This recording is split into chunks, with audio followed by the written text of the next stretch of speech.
এবার এক্সিলেটরে উঠে তো পড়তে পড়তে বেঁচেছি, তো ভাই এবার আমাকে খুব সুন্দরভাবে নিয়ে আসে ওপরে। আমরা এসেছি এখানে একটু দেখতে কি কি খাবার পাওয়া যাচ্ছে।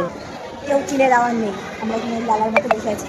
আর ভাইরা কই, ওইখানে ওরা পিৎজা নিয়েই ছাড়বে, মানে পিৎজা ওরাই তৈরি করবে ডেফিনেশন। আমরা তো ভেবেই ছিলাম না যে কিছু খাবো, কিন্তু আমাদের নায়ক ভাই নিজেকে বড়লোক প্রমাণ করে আমাদের জন্য পিৎজা নিয়ে আসে। চলো তাহলে পিৎজাটাকে একটু সাজানো যাক। আমি আর ক্যামেরাম্যান ভাই খুব সুন্দর করে পিৎজাটাকে সাজালাম, আর এত সুন্দর করে সাজিয়ে এই পরিণতি হলো। তো সুন্দর করে সাজিয়ে কি হলো, সবার তো পেটের মধ্যেই চলে গেল। ক্যামেরাম্যান ভাইয়ের এখানে টুরু ভালোবাসা চলছে। এটাকে সাজানোটা মনের মতন হয়নি, তাই আমার নায়ক ভাই নিজের ইচ্ছা মতো সাজিয়ে নিচ্ছে। দেখো আমরা খেতে সব ঠিক আছে, আমরা চলো বড় লোক, আর না হলে ভিডিও করতে হবে না। চলো, তুই না বললি ভিডিওটা করিবে, বলেছিলি না ভিডিওটা করিবে। আমার কোনো একদম গরিবের না, এখানে তোমার মানে যাই নিবা সব 900